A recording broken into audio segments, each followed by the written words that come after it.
Washington offers a block. The blitz comes from the other side. D'Qwell Jackson. And now again, D'Qwell Jackson. You're listening to Believe in Colts with co-hosts Lawrence Owens and D'Qwell Jackson, bringing you the latest and greatest about the shoe. Brady, middle, intercepted by D'Qwell Jackson. Play fake, Ryan, intercepted, picked off at the 5, touchdown D'Qwell Jackson. What's going on, Colts Nation? It's Believe in Colts with your boy Lawrence Owen and, as usual, our guy D'Qwell Jackson. D'Qwell, how has your week been? Very, very exciting. It was sort of bittersweet because I had an opportunity to fly back to Indianapolis and hang out with my man Robert Mathis for being inducted into the Ring of Honor, the Colts Ring of Honor. It was a special moment. I had a chance to visit with Reggie Wayne and Edgerrin James, and Adam Vinatieri was there, Pat McAfee, Cato June, a ton of great players from this Indianapolis Colts organization. I had the opportunity to hang out with those guys. I knew most of them, but the one I was very excited to talk to and just hang out with was Edgerrin James, man. I didn't realize how big he was. He's a big man. He's just as big as me. And all I could think about is if I played the game, how I was going to bring him down. But we had great conversations about the actual game itself. Had a chance to visit with Rob. They had a reception the day before the game. So Chuck Pagano was back in town, his wife Tina. So it was a fun family reunion, if you will, on the gridiron. But unfortunately, our Colts came up short, which we're going to get heavy into because I have a lot of opinions about this, and I got a lot of opinions from the guys in the suite watching the game as well. I get you, and people want to know what the players felt like, especially the guys that come from the glory days of the Colts during the Manning and the Luck era, and definitely you and Edge and Dwight and all them guys. I'm sure that we're going to get into that, but as we all know, we have to pay the bills. So, man, I'll tell you what better way? I mean, some people pay their bills by betting. Did you know that? I mean, betting on sports. Yeah, I do now. Yeah. I do now. I couldn't do it. I'm not that great. But if you like betting, and if you are listening or watching to this podcast and you enjoy betting, please go check out Bet Online. It is your number one spot for all your basketball and football action. Head to the new updated desktop or mobile website to sign up today and receive your 50% welcome bonus on your first deposit. Just use our promo code BELIEVE50. That's BLEAV50 to receive your bonus. You can bet on all sorts of stuff: basketball, football, baseball, NHL, boxing, UFC, Vegas casino games. We've discussed this multiple times. It's coming up soon. The Frank Gore fight. You could bet on that via Bet Online. It's where the game starts. Now we are officially done with that spot. And thank you so much to Bet Online for sponsoring Believe in Colts. But oh my goodness, we were talking before this stream, and we are a little on the opposite sides on this whole situation. The Colts, in the middle of the game, didn't really run the ball a lot. The last drive of the game, they ran it like 3 times. Or last drive of the game of the half, first half, they ran it 3 times. And then we didn't see him run it again until the last drive of the game when it was all Jonathan Taylor, right? Yes. All Jonathan Taylor. He looked great, but there's reasons why Jonathan Taylor, in my opinion, looked great in the fourth quarter as opposed to the first half. Obviously, as a defender, you would know this, right? That, if they're stacking the box and you run the football into that stacked box and you're only getting 2 yards a carry, mindset is you got to find a way to weaken that box or weaken the team. Sure. One way, there's 2 ways of going about that. Frank Reich went one way. Frank Reich was like, you know what? We're going to pass on him. Right. And we're going to tire him out. And then in the fourth quarter, they'll be dead tired. We could run Jonathan Taylor at that point. Right. The other way is what you and the boys in the box are talking about? What's going on here? Yeah, I'm glad you teed me up that way. So here's the thing. So I had an opportunity to sit next to one of the greatest running backs to ever play the game, Edgerrin James. And it was a consensus, Lawrence, in that suite. There was probably 15, 20 guys, the family or what have you. But at one point throughout the course of the game, we stopped watching the game live, right? We were sitting in the couch area when we have this big screen television and we're going through the plays, right? We're talking about what the heck is going on. And at one point, Reggie pulls out his phone. He was like, do you realize we've run the ball 25 consecutive times or 26, or we've passed the ball for 25 or 26 consecutive times. So that just started a conversation about, okay, where we are in the season. Edgerrin James chimed in terms of, you know what, he validated Jonathan Taylor. He was like, the kid can play. He said nothing but great things about him. However, us players, we could not understand how, I get it. On paper, the Bucs stack up. They're one of the best at stopping the run. I get that. One of the top defense. I get that. One of the number one scoring offense. I get all of that. But we go back to last game against Buffalo. Jonathan Taylor, 5 touchdowns. Jonathan Taylor's show. Jonathan Taylor has come of his own. He's showing the world. He's putting the world on notice of just how good he can run the football and this offensive line, given the opportunity. Now we go back to Sunday's game against the Bucs. Me personally, I get, as you said, as you teed me up, Frank Wright chose to go a different route. He chose, you know what? The long ball was working. The passing game was efficient. They were stacking the box early in the game. I get it. So you don't want to stub your toe in that sense. I get it. So you want to soften them up. Offensive, the Carson Wentz was I thought he played an exceptional football game, aside from some minor things here and there. I get the mindset with that. But from the player standpoint in that box during that moment, and even in my opinion, if you have a stud in Jonathan Taylor, this is your opportunity to evaluate this guy against the best to do it, right? I'm one of those guys. I could be stubborn at times, but this is what has helped your football team winning out of the 8 games, winning 6 games of the last 8, right? He has been a huge component of that. You started off 1-4, you stubbed your toe early, you got back on track, and Jonathan Taylor was one of those guys to get you back on track. Now,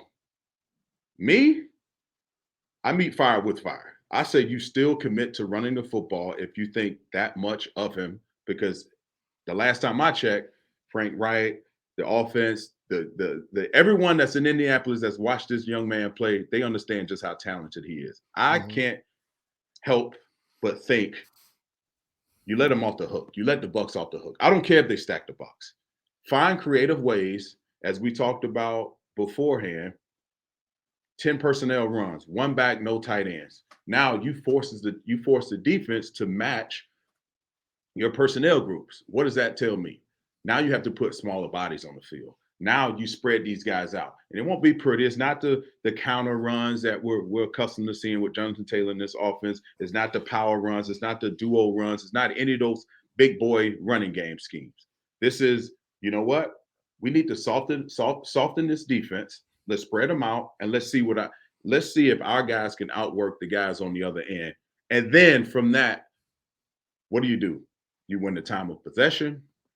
May not be a high-scoring game, but in some way, the passing game kind of opens up from that point. So this whole deal about running the ball 20 or passing the ball 25 or 26 consecutive times to me is asinine. There's no way in hell you could do that with Jonathan Taylor and this offensive line on the field. And listen, I'll give you a crack at it, because I don't understand how, even with a lead, 10-point lead, I get at this point you have to look at, okay, what do I do best? Who's on the opposite sideline? Because we have a guy in Tom Brady who can he's never out of any football game as long as he's quarterbacking for any franchise. At that point, in my mind, I don't take my foot off the gas, but I try to eat this clock a little bit. Now this is time to work on our running game. Well, schematic runs, and you kind of dictate based on the gains you're getting, if you're moving the ball and so forth. But I just think you made it easy for this defense to really pin their ears back and try to figure out Carson Wentz from the passing standpoint. Yeah, and I could understand where you're coming from, you and the players coming from on that aspect. And you were talking about going out in 10 personnel and forcing them out of the stacked box.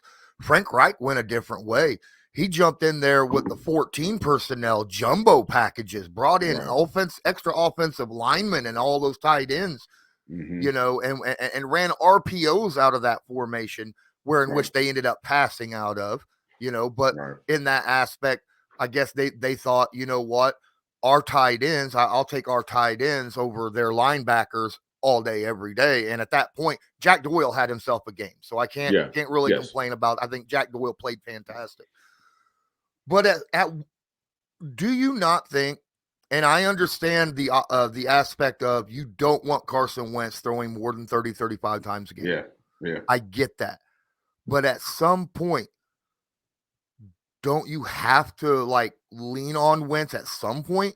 You got to be able to be like, you know what, Carson, you're going to have to show, because there will be games where the game is on your shoulders. You're going to have to win these games and show that you're that quarterback. Because if he's not that quarterback, why did we go trade a first-round pick for him? You get what I'm saying on that aspect as well? No doubt. I completely agree with you. And again, this is where I have to disagree. Let's go back to the tape. I get it. If you're paying a guy that type of money, he's your starting quarterback in this day and age and this style of football, your quarterback has to be able to win you games. You have to be able to put your team on the quarterback's shoulder, on his arm. But I'm looking at this year, and 12 games, I really haven't seen where he's carried us over that hump, where he's played really good football. I don't want to discount that. He's played really good football within, the framework of the offense. But the new framework of the offense looks completely different now. And those games, these latest games that we've won, Carson Wentz has been a facilitator as opposed to the guy that we've leaned on. So in my mind, in my theory, in my opinion, is you have to stay with what works. I get it. I absolutely get it. The passing game opened up. You probably had a plan within the first 15 plays. Let's give them something different. Because who's the coordinator? Rashid, is it Morris? My mind is slipping me. The defensive coordinator for the Bucs. It'll come to me in a second. But he's very familiar with this guy. And I just don't – it worries me. It's worrisome for me anytime Carson Wentz throws the ball 44 times.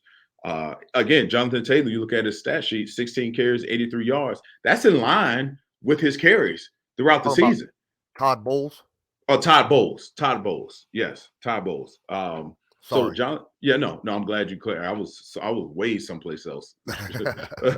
But Jonathan Taylor, I looked at his carries for the last 12 games. Aside from Buffalo, the 32 carries, he's been around that 15, 16, not really more than 20 carries a game. So again, a lot of that came towards the end, the fourth quarter, where they needed to change some things up.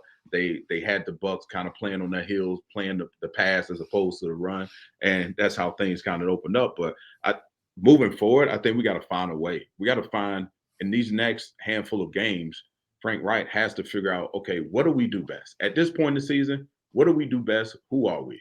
I thought we had it figured out. I thought Frank Reich was like, you know what, Carson, if you can, he had 100 yards throwing 2 weeks ago. And obviously that was a lopsided victory, but you got to find a way. And I don't necessarily know what that answer is other than Jonathan Taylor, other than our defense playing better and being, continue to create turnovers or what have you. But at this point, I mean, I'm not going to put it all on Carson Wentz's shoulders, but T.Y. Hilton, well, he had 4 catches for 28 yards, but I mean, he's been non-existent to me. And maybe I'm just fed up at this point because I really wanted the Colts. I really thought they had a chance to show this this new team, right? They were the hottest team right now, and they played these guys very tough with 5 statistic turnovers. We're not going to count the last one. We both agree with that. We're not going to count the last turnover, but that was uncharacteristic. And when you play a defending Super Bowl champion, you can't afford to do these things. And unfortunately, Carson Wentz keeping them in the game, to me, is just not an ideal way of winning football games for this team.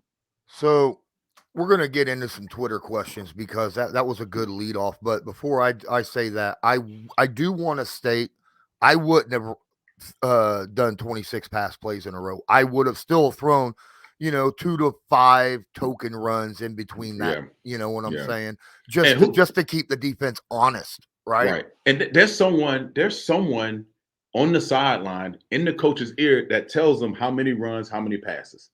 Because most coordinators are aware of it. They have their pads like, okay, I have 14 runs, 16 passes. So you want to kind of keep that 2-to-1 ratio or keep it somewhat consistent.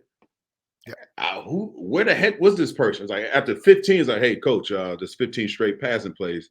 I think we may want to throw on the screen or bubbles, something else. Let's do something different. I think Frank in his presser right after the game was asked that specific question. I think he said that he was informed at the 20-some mark. So to me, Right. that's a failure on whatever assistant that is that's supposed to come up and talk to the coach. Yeah. All right. So we're going to get into some of these questions because, and I want to thank everyone from Twitter that brought these questions up because, quite frankly, it hammers right on what we're talking about. Company Eagles JS, he asks, why did it take until the fourth quarter to run the damn ball? We didn't even try in the third quarter. I feel so bad for Jonathan Taylor because he missed that all-time record by 3 yards. Wow. I mean, I wish I had a crystal ball. I really did, because I go back to being in that suite with all those guys. Now you have some of the greatest players to ever play the game. Mm-hmm. We're all in the room, which nowadays is rare because we're all retired and a lot of us gained some weight and all that good stuff after Turkey Day. So it was fascinating just to hear, how they view the team. And I don't know if you saw this. I'm sure a lot of other Colts fans saw this, but there was a guy in the stadium with a white hat on and with blue lettering says, "Run the damn ball." Mm-hmm. Oh my God. And when have you heard that from Colts fans? But mm-hmm. you have to be able to change things up. I just think, Frank Reich thought this was the game. He put faith in his quarterback. He went out and got him. This is a guy that played at an MVP level a few years ago. He's still having a really, really productive season. I thought this was his moment. I thought Frank Reich put his trust in Carson Wentz to say, you know what, this is your moment. This is your signature moment. You can get us there. I thought he played well. I really did. But I think the balance got lost someplace somehow with what were we trying to accomplish. I don't know what. Sometimes that happens throughout the course of a game. A coordinator has his cheat sheet of, okay, these are the things that work based on my film study. And then all of a sudden the game comes around and you completely deviate from that moment. But I tell you this, Frank Reich, when he's a man of his word, he's a man of integrity. He also mentioned here, listen, this has been 3 games. I have to coach better. He put it all on himself. And he said in this presser today, which was news to me, there was 3 games where they've had double-digit leads and they lost against 3 games against playoff caliber teams. They lost double-digit leads. Mm-hmm. And that's indicative of not finishing games, which, one big game last week, we thought those issues were out the window, but they still played a hard-fought game. But this is who they are, Lawrence. This is who they are. This is a team that can, the next few weeks you have the Texans, the Patriots, the Cardinals, Raiders, and you finish with Jacksonville. So this team is exactly who they are this year. And the Cardinals, yes. And so they're a team that can compete with some of the best teams in the league, but they just haven't created that winning habit. There's no different than creating losing habits. They haven't been in those close games and won those close games. So now when it comes up again throughout the course of a game, everyone is confident we're going to get the job done. We're going to get a stop defensively when we needed it. At the very least, you can't give up however long a winning touchdown run to win the game with less than 30 seconds to go in the game. You cannot. That is a killer. That is deflating.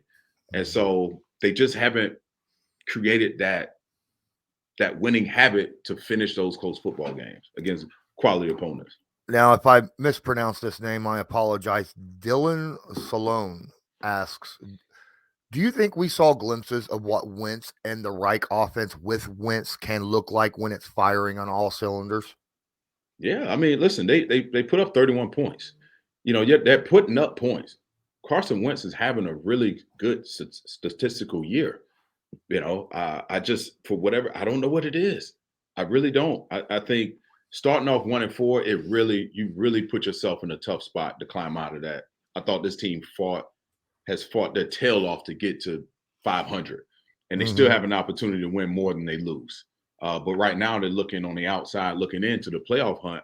But the only saving grace on that playoff hunt is that the AFC is just a circus right now, right? I mean, they're 2 games out of being a divisional leader. I mean, come on, still. Right. So they have a shot, but yeah, I agree with you. You gotta close games out against the best teams in the NFL, especially when you got 2-score leads on them. Yeah, because everyone feels that. Everyone, my years in Cleveland, we would have, oh man, trust me, I know all about that psyche of, we always competed. And we only won 4 games a year in Cleveland. We were in every game, but there was something to be said about never doing something. And no matter how hard you play, you just couldn't get that stink off of you. And this is what's happening with a ball team like this that are floating above 500. The Rams, the Rams, yes, the Chargers, and Baltimore, and now Tampa. You had an opportunity to finish those games, and you didn't. Yep. I hear you. It's Christmas time, or it's getting there, right? I mean, we're already past Black Friday. Christmas gifts are kind of on everybody's minds. Are you done with your Christmas shopping already? Oh no, I have plenty to go. So do I. And when it comes to your significant other, especially if you're a male, even a female though, I mean, what is one of the biggest gifts you could give? Diamonds. Diamonds are, you can't go wrong with them. Can't go wrong with them. And today, light box lab grown diamonds are out there. They use cutting edge technology and innovative techniques. They've cracked the science of sparkle, creating the highest quality lab grown diamonds you can find at a light price. They have the same chemical makeup as natural diamonds, but are grown in the lab. And because of the process, they can create stones that are not only the classic, white clear, they could give you a plush pink or beautiful blue as well. They're a great gift. They're a lot cheaper than regular diamonds. And I think that is something that I might actually go check out. You got to go visit lightboxjewelry.com to add the sparkle to your holiday shopping. That's lightboxjewelry.com. Lightbox diamonds, never a dull moment. I could tell you this. I have bought my fair share of diamonds. I think I may be out of the diamond game for a few years. But that is amazing. I've never heard of that before. So I'm definitely going to go check that out. Absolutely. Another question. And this is a huge part because we all know you cannot win a game, especially against a defending Super Bowl champion, when you have the amount of turnovers the Colts had in that game and give Tom Brady that many short fields to go score points. Right. Right. So Ivan Burton poses this question. This is Hines' second muffed punt this season. He seems to be getting into a habit of going to his knees on fair catches. With only 5 games left in the season, would you continue with him, or would you try to change who's returning those punts? You better believe they're probably working in people at practice, but I think he's too valuable. I think you stay with him. I know it was a costly mistake. It happens. It does happen, but I'm not gonna put him in the jailhouse too soon. I want to keep his spirits high, because he is a guy that helps his football team, whether he's playing running back or returner. There's very few running backs that can return, and he adds tremendous value to this team. However, I do think they're probably working in some guys at practice, but I don't know if I make that move right now. It's a drastic move. You want him on the field. Now, if Isaiah, Rodgers, he had a tremendous kickoff return to put them in position to potentially tie that football game. And now he's a guy that has proven he can do it. But I can tell you this, not from personal experience, but just from being around the game as long as I was, kick return and punt return are two completely different beasts. Yeah. Punt return, you have guys humming at you, and they could be in your face within minutes. As opposed to kickoff return, they're probably 15, 20 yards away. So it's a skill set. And, you have those moments. Listen, I played with one of the greatest returners to ever play the game, Josh Cribbs, and in Cleveland. And I don't know if you remember this, Lawrence, but 2015 AFC Championship game, defense goes out, we get a 3-and-out, and one of the greatest returners in the history of the game takes one off his helmet, and he turns the ball over. So it does happen. I don't think I make a move right now with Nyheim Hines. All right. Richard Evans, Colts loyalist, says, what is easier to deal with, in your opinion? Losing to poor player performance like we did on Sunday, or by unfortunate circumstances, because like injuries and things of that nature? What's easier to deal with? Easier to deal with? No one likes to lose. So let me get this right. So what's easier to deal with? Either losing player performance, or unfortunate circumstances like injuries. Yeah, I've never even considered. You play to win the game. What did the head coach Herman Edwards? You play to win the game. So if you're playing, you expect to win regardless of the circumstances, because you get either one of those. Right? It's like you're going to go out. You can go out and play a flawless football game and have everyone available, but you know what? Bad break here or there, you lose the football game. So as a player, as a former player now, but as a player, you didn't worry about that. We call that the outside, noise or things you can't control. Can't control injuries. Some guys aren't going to play their best. That's when you lean on the guys that you've invested some equity into to get you over the hump. But there is no moral loss. A loss is a loss, but you play to win the game. I'll tell you what. Here's the thing. Did you watch Monday Night Football? A little bit of it. I was tired, man. I had a long weekend. I got you. I sat down. I watched Monday Night Football with a bunch of guys from my Patreon, and we were sitting there watching that. And the Washington football team was just annihilating. You didn't see it on the points board, but like at the last, they were just completely dominating Seattle's offense. Right? They didn't even have 200 yards going into the final drive of the game. All right. And then Russell Wilson takes him 96 yards and scores a touchdown with an opportunity to take it to overtime. Right. And to lose a game that way would be awful. Right. Yes. It would be. And we've seen it, very similar situations like with the Ravens game where we were dominating that team throughout 3 quarters. Ravens had no business being in that game at the end of the game, and yet they took it to overtime and won the game. Right. That is a game that is very, very difficult to swallow, in my opinion. Oh, no, especially when, no doubt. The worst, I'm thinking the wheels are turning in my head right now. Yeah, those are. Or I would add to that, my rookie year, I lost. We didn't win many games in Cleveland. We were playing Cincinnati, and it was a tie ball game. The ball was on the 5-yard line, less than, I don't know, a minute to go in the game. They go for it on 4th down. I'm in the post. Chad Ochocinco, he was Chad Johnson at the time, catches the pass over my head. They win the game. That stuck with me. For me, I was glad that happened early in my career, so I knew how to deal with it, because a veteran approached me maybe a couple days later. He was like, listen, young boy, if you play as long as I think you will in this league, that's going to happen to you. You're going to have those moments. So learn to deal with it now. And so you know how to respond when you get back when that moment repeats itself again, because it will. And that was the best advice I had ever heard. But I 1,000% agree with, to lose with a big lead,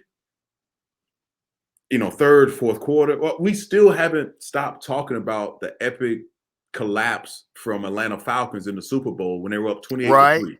They'll never brush that off. They'll never brush that stink off. So yeah, that is the worst type of loss to be a part of. And and as we look at the Colts, man, they've had so many opportunities. They could be easily sitting in the driver's seat had it not been for late game collapses, or So it's funny how this league turns. Every game is everyone can be beat, but the Colts are still one of those teams where they're in the hunt.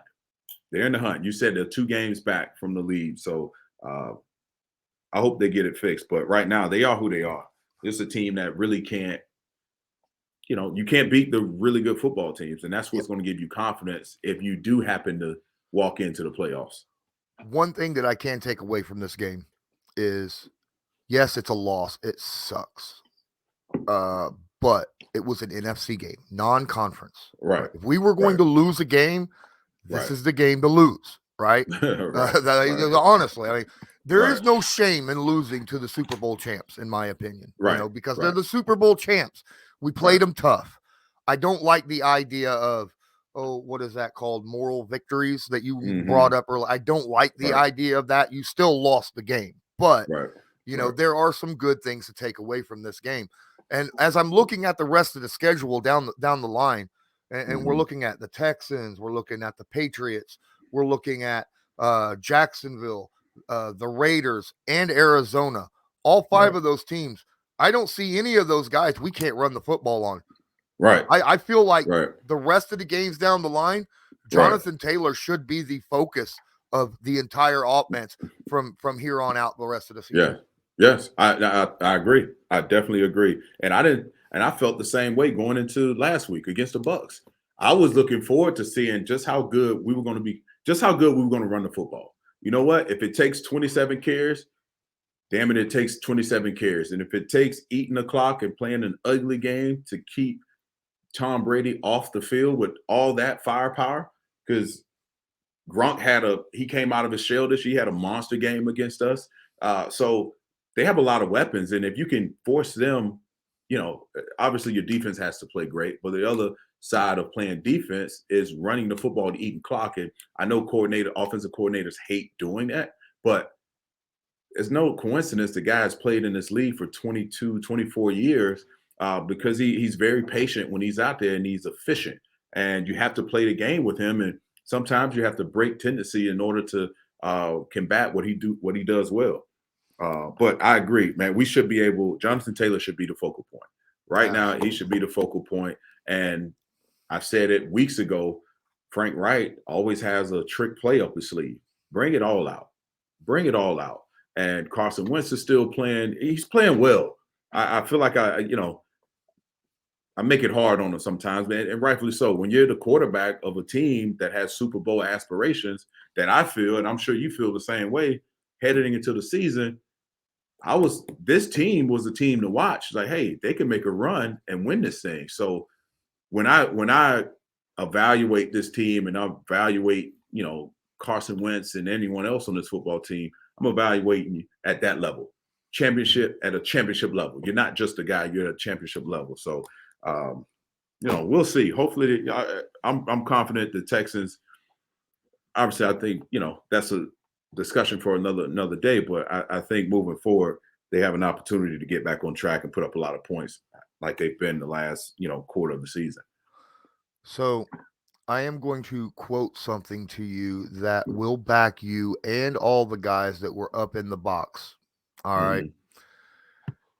As going into this game, I have repeated this multiple times when it came to running the football against the Tampa Bay Buccaneers. There was 4 teams this year that ran the ball 24 or more times against the Buccaneers. The Buccaneers' record against those 4 teams was 1-3. All 3 of their losses came to teams that ran the ball 24 or more times. And 2 of those 3 games that they lost, even though they ran the ball 24 or more times, they only averaged 2 to 3 yards per carry. They still beat the Buccaneers. So in that aspect, it was they were using that run to keep them honest, and then using that as play action in order to hit them over the top. You use that. I mean, you do. And I get it. And I understand. That's why I was like, you know what? I would have added, 2 to 5 more runs in that aspect during that period. The problem with RPOs is you put that play in the quarterback's, hand, and you're like, this is your call. This is your call, whether you want to run it or pass it. And I don't know too many quarterbacks in the NFL that are going to be like, you know what? I'd rather the running back have control of this situation than me. You want to be the reason. You want to be the reason why we win the game. And that's been. And Carson Wentz, I'm sure, here's how people talk about his game and what he can or cannot do, and what he once was, and he's trying to get back to that MVP caliber player. But man, if I'm obviously the RPOs is a great asset to have, but sometimes you have to call run calls where you can't check to a pass. It's either your zone right or your zone left, but either way, it's a run. And take that option out of the quarterback's hands. Take the option out of his hands. But I get it. The RPO was kind of, okay, let's soften them. But you mentioned they win this big boy set. So obviously you're going to match personnel groups. It's going to get interesting. I don't think anyone expected Taylor to be so dominant running the football, but now great coaches, you adjust. You got to adjust. And I mean, we can nitpick all day about the 26 consecutive passes, which is egregious, but I get it. He was putting faith in his quarterback. Hey, let's go win this thing. Let's put it out of reach. And he was keeping his foot on the gas. Hey, when he made the throw to 16 early in the game, I mean, I thought, oh, this is the moment. This is the moment where now you've opened them up. Now their defense has to play coverage. And now that's your opportunity to really drive that running game home. Yeah. Another problem. Okay, so let's say Frank Reich did focus and stay with the run, even though he was only getting 2 or less yards per carry. Let's say he did that. And this is all hypothetical. I know, but if he had done that and the Colts lost, how many people would be saying, well, Frank Reich is still too conservative like he was back, the first part of the year? Right. I mean, that's a great question. Yeah. That in some situations, no matter what, if you lose, there's going to be things that pop up, and questions and complaints. Right. If you win, if the Colts had won this game, he would have been considered a great coach in this city. But man, he threw against the number 1 defense and they won and blah, blah, blah. But he lost, and that's all it is. Winning always, makes you think a completely different way than when you lose. Because when you lose, you second guess everything. Yeah. Everything. Yeah. I think we've seen, to answer that question, we've seen what this football team is and has become when we decide just to throw the football. And we've seen how this team has responded when you decided to run the football. Okay, you can't do one without the other, right? But at least give us a chance to find out if this team can run the football. Listen, this is the perfect situation when you have a Ryan Nelson, when you have Pro Bowl offensive linemen, one of the best offensive line units in the game, and you have one of the best backs in the game. Well, heck, if you're ever going to run the ball, this is the time to prove it and do it. At least show us that, you know what, you lose the game running the football, you were committed to it. We got some work to do. But at least you've made the effort. Mm-hmm. I haven't seen that. Offensive coordinators don't beat their head against the wall running the football. They'll do it passing. It's just the nature of this. I get it. It's the new NFL. It's the way the game is played now. But damn it, try. Let us know for sure. Okay, yeah, that didn't work. They were that good. I get it. On paper, they're validated. But heck, we saw against the Buffalo Bills, they had the work cut out, and Jonathan Taylor had a day. The Colts had a day. Let's see if we can do it. Let's see if he can do it. If I'm going to evaluate it, if I'm a GM, Lawrence, I want to know if this guy's whatever I offer from a contract standpoint, an annual salary, guys always want more. Let me see if you're worth that extra little more, whatever part of money that you're going to ask me for. Because I can go back and say, you know what? Heck, against the number one run defense in the league, you put up X amount, and at least you know. Yeah. So that's, I don't know, maybe that's a personal obviously it's a personal preference, but I do think you got to get Ty back in the fold. You got to get him. He's not creating any. If the passing game is working, it's not just Carson Wentz. You guys have to get open. You guys have to protect you. And I thought they've been protecting Wentz. It's been night and day compared to the first 4 weeks of the season. Oh yeah. So. Man, I'm not jumping off the bandwagon by any stretch, but there was that one bad play where Eric Fisher gave up that strip sack to Barnett, and but that's going to happen occasionally. No matter how good your left tackle, when you go up against guys like Shaq Barnett or something like that, you're going to end up giving up a sack. It happens, but he's still one of the least sacked quarterbacks in the NFL. Yeah. So. I'm not disappointed in what I've seen from Eric Fisher. There's been a lot of people talking about we need to go get an left tackle. I think Eric Fisher's been playing pretty good. Yeah, it's taken him some while to come back and get in a rhythm, and I agree. So let's flip this script here. We have spent almost 45 minutes talking about the offense. Defensively. Now I am going to defend the defense a little bit here, but there is one aspect of this game that I'm going to hammer on them.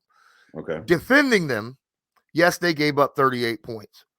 Granted, a whole lot of short fields. Yes. Right? Yes. But I thought against the pass, they did phenomenal against the wide receivers. You did not see Mike Evans. You did not see Chris Godwin. And those two guys are known to be able to take over a game, and the Colts shut them down.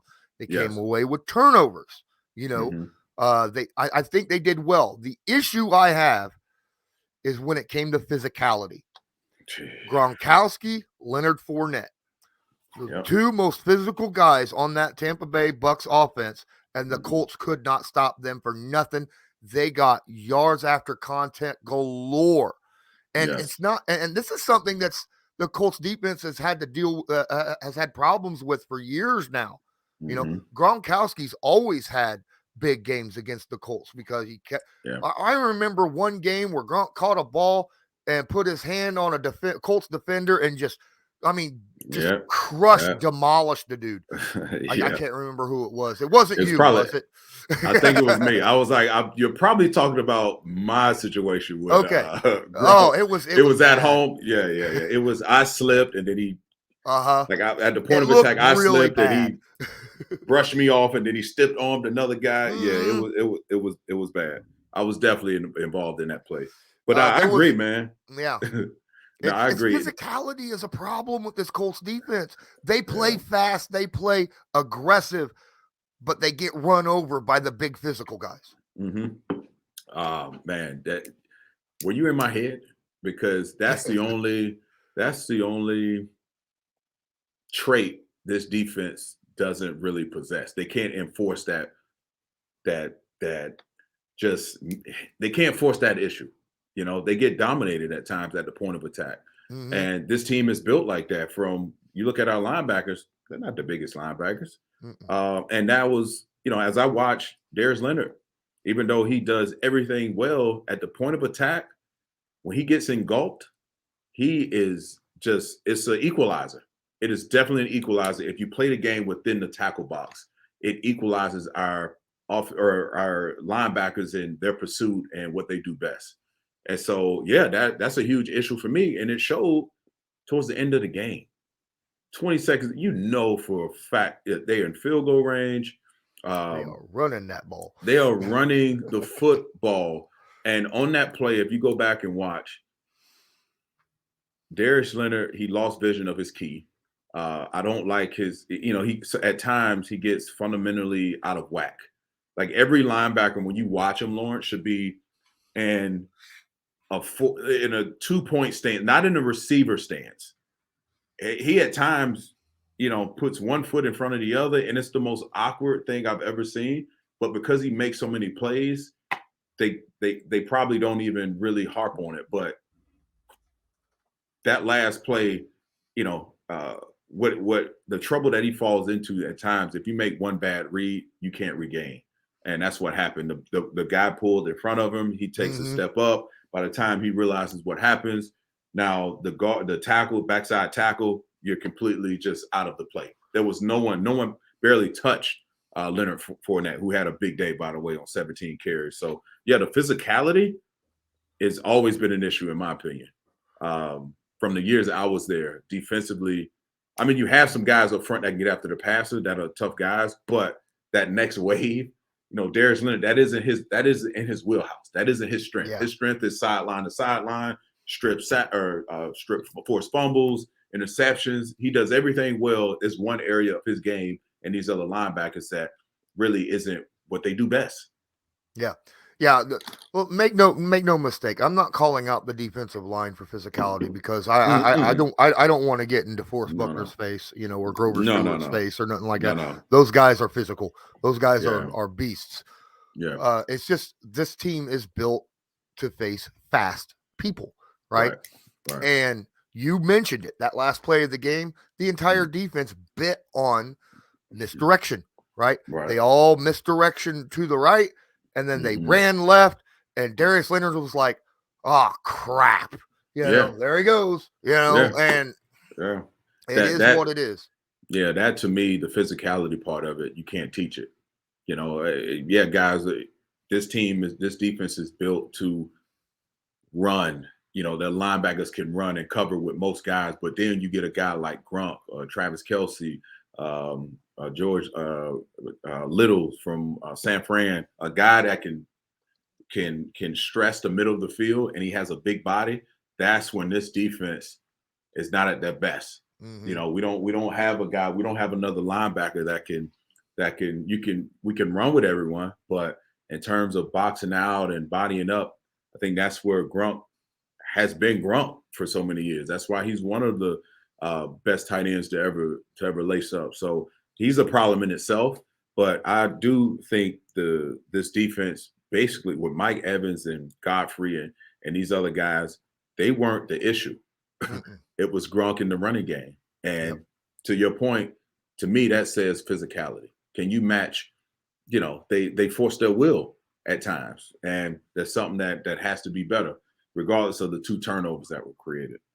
Now, the Colts are expected to get someone back very, very soon that might help with the physicality. And generally, you don't think about this with a safety, but Khari Willis, in my opinion, is a very, very physical safety. And if we can get him back, I think that will help dramatically with the physicality that the Colts have in that back end part of the defense. So hopefully he returns and is able to play the way he was playing before his injury. Yeah, and I know DeForest Buckner, you know, he was. I heard the presser today from Frank Wright that hopefully we'll see him in the later part of this week. So, you know, you can't afford to not have him at full strength and not have him out there and his presence and his leadership. So it'll be interesting to see how these next couple of days kind of unfold in terms of, where the injuries pops up. Because at this point in the season, all that adrenaline is flowing, and you played a tight football game, and Monday you feel okay, and then Tuesday something shows up. Yeah. And now you're in the training room Wednesday morning. So this part of the week is always interesting. That was kind of something that threw me for a loop when, I watched the game. I saw DeForest Buckner go down, and it was like, oh no. And then he came back, and we all, as Colts Nation, breathed a sigh of relief that it wasn't serious. But then at the end of the game in the presser, Frank comes to the podium and starts off, no injuries to report. No injuries to report. right. What? Right. No, dude was on the ground for how long? I mean, come on. Right. Did you not watch this game? Yeah, but that's always been a tricky part of the game, and in every building I've been in, they harp like, hey, you gotta tell us if you're hurt. You gotta tell us that, for players, you don't want to be the guy that's always in the training room, because they jot all that stuff down. So when you're renegotiating, they look at that. Is he injury prone? Is he not? So you try to avoid it, but some teams can get in trouble. They don't report who's properly injured or what have you. So it's a big thing. But that threw me for a loop as well. It's like, wait, no injuries to report. Like, no. Maybe you forgot something here. Right. Like how we forgot to run the football in the right. Right. That's a good one. That was a good one. All right. Oh man. Well, this was a great 51 minutes for a podcast. Guys, if you're listening to this on any podcast, make sure you download it and share it to your favorite social media, and go check us out on YouTube. If you're watching this on YouTube, please smash that like button, hit subscribe if you're not subscribed, and tag the notification bell so that you are notified next time we go live. And go check us out on Believe.com, BelievePodcastNetwork.com/Believe in Colts Podcast. And download it there as well. D'Qwell, any final words? You know what? Hopefully we can get back on track against the Texans. We get some guys back healthy on defense, and these guys realize, we can compete with the world champions. If we clean some things up. But I'm still in the fire with these guys. I still think they can. We could be here in the postseason in the January. So, but to do so, that man Jonathan Taylor has to be a big focal point of this offense, whether you like it or not. So that's where I'm gonna leave it. All right. Well, guys, don't forget, we got one more game this Sunday against the Texans. That's going to be it's a must win. It's a divisional AFC game, must win. And then we have our bye week. And then we host another primetime game this week on a Saturday, against the hated rivals, the New England Patriots. Oh man. Oh my goodness. Yeah, that's going to be tough. That's going to be a big week. That's going to be a big week. Absolutely, because the Patriots are on fire. They've won 6 straight, man. Yeah. And Mac Jones, he's turning a lot of heads this year. I have to say, I'm one of those people that I didn't see this type of, effort, this type of efficiency. But, anytime you get with a well-coached, one of the greatest coaches ever coached this game, this is what you get. And Mac Jones doesn't turn the ball over. He gives what the defense gives him. And it's almost like a mirror image of how Tom Brady played the game. And despite him not having the weapons that he has right now with the Bucs, they've been a very I hate to say overachieving, because they went out and spent a lot of money in free agency. So this team is definitely played above expectations for sure. Absolutely. But as we say, 1-0 next game, Houston Texans. Got to win that game. Thank you for watching and listening to Believe in Colts, brought to you by Bet Online. And until next time, I'm Lawrence Owen. That's D'Qwell Jackson. And as usual, go Colts.